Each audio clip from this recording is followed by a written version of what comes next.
মুফতি সাহেব হুজুর একজনা বক্তৃতার পরেই বলেছেন যে তাদের কাছে হয়তো ভুলটা ধরা পড়ে না, সেই কারণে বলছে না, কিন্তু ভুল আমাদের হয়। এর ভিতরে জামিয়ার যত পরিষেবা দেওয়া হয় সমস্ত পরিষেবা বিশেষত মুফতি সাহেব হুজুর ছাত্রদের মাঝে ভাগ করে দেন। প্রতিটা ছাত্রই আপ্রাণ চেষ্টা করে যে আমাদেরই মাদ্রাসায় আসা সমস্ত মেহমানদেরকে আমরা যেন ঠিকভাবে পরিষেবা দিতে পারি। জামিয়ায় যারা আসেন 100-র মধ্যে 99 জন ব্যক্তি জামিয়া রহমানিয়ার মহাব্বতের মানুষ, অল ইন্ডিয়া সুন্নাতুল জামাতের ভালোবাসার মানুষ, মুফতি সাহেবদের মহাব্বতের মানুষ। তারা পরিষেবা পাক আর না পাক, খাওয়া হোক আর না হোক, তাদের কাছে এটা কোনো অভিযোগ নয়।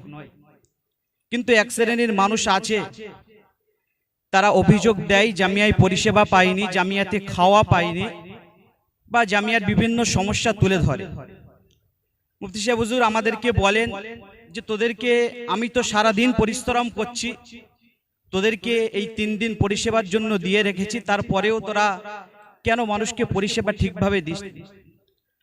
আমাদের যে জায়গায় ঘাটতি সেটা হলো এই, পুরো মুফতি সাহেব হুজুর গেটের শুরু থেকে আর পুরো স্টেজ বা সমস্ত জায়গায়, খাওয়ার জায়গায়, বাথরুম কল সমস্ত জায়গায় ছেলে দিয়ে রাখি।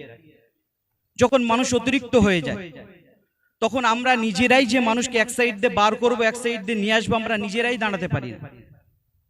আমরা নিজেরাই দাঁড়াতে কোনো অবস্থা থাকে না। হাত যখন শিকল দিয়ে ছাত্ররা দাঁড়িয়ে থাকে, এত চাপের মধ্যে ছাত্ররা পড়ে যায়, সেখানে মানে দাঁড়ানোর পরিস্থিতি না থেকে ছাত্ররা চলে আসে।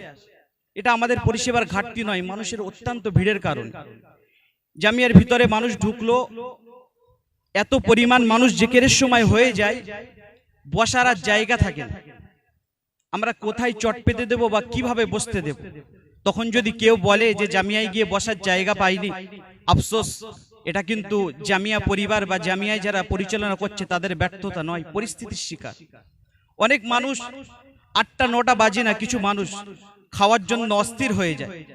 ছাত্ররা তো একটা মূল জায়গায় খাওয়া দেয়, সেটা তো আলাদা জায়গা।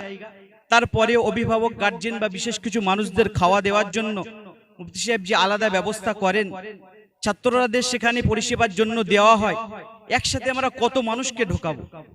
তারা এত পরিমাণে চাপ দেন খাওয়ার জন্য, সেখানে ছাত্ররা বাধ্য হয়ে তখন কড়া হয়ে দাঁড়াতে হয়। অবাক হয়ে যাবেন, কোনো একজন ওস্তাদকে আমরা দেখেছি, কোনো একজন মেহমান ওস্তাদের উপরে বড় বড় কথা বলছেন, ছাত্র দাঁড়িয়ে সহ্য করবে কিভাবে?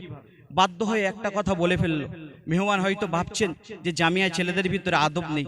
বিশ্বাস করুন, আমরা শত চেষ্টা করে মানুষকে পরিষেবা দেওয়ার চেষ্টা করি। যখন পরিস্থিতি এই যে মানে আমাদের মধ্যে থাকে না, তখন আমাদের কিছু একটা করতে হয়। স্টেজের একটা কথা বলি, স্টেজে আলেমদেরকে পরিষেবা দেওয়ার জন্য মুফতি সাহেব ছেলেদেরকে ভালো ভালো ছেলে বেছে দিয়ে দেন।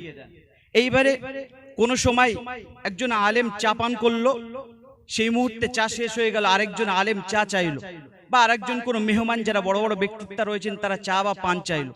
আমাদের যে এখান থেকে ওখান থেকে আনার যে সময় এত পরিমাণে ভিড় হয়, মানে যারা এই যাতায়াত করেন আপনারা তো জানেন, এই গরম চা যে আনবো, একটা পান যে আনবো, এত পরিমাণে ভিড় হয়, মানুষটা হয়তো দেরি হয়, তখন ভাবে হয়তো ছেলেরা পরিষেবা দেয় না। বিশ্বাস করুন, আমি মূল বক্তৃতার বিষয় যেটা আপনাদেরকে বোঝাতে চাইছি, জামিয়ার প্রতিটি ছাত্র মুফতি সাহেব যেমন ভাবে আমাদেরকে দায়িত্ব দেন, আমরা যথাযথ দায়িত্ব পালন করার চেষ্টা করি। ব্যর্থ হলো এই পরিবেশ, অধিক মানুষ থাকার কারণে আমরা সঠিকভাবে মানুষকে পরিষেবা দিতে পারিনি। তারপরেও শত চেষ্টা আমরা ছাত্ররা অঙ্গীকারবদ্ধ চালিয়ে যাব। মুফতি আব্দুল মাতি সাহেব এবং আমাদের হুজুর যেমন ভাবে আমাদেরকে পরিচালনা করবেন, জামিয়া রহমানিয়া 3 দিন ব্যাপী ইসালে সওয়াবে মানুষকে পরিষেবা দেওয়ার জন্য আমরা সকলে অঙ্গীকারবদ্ধ।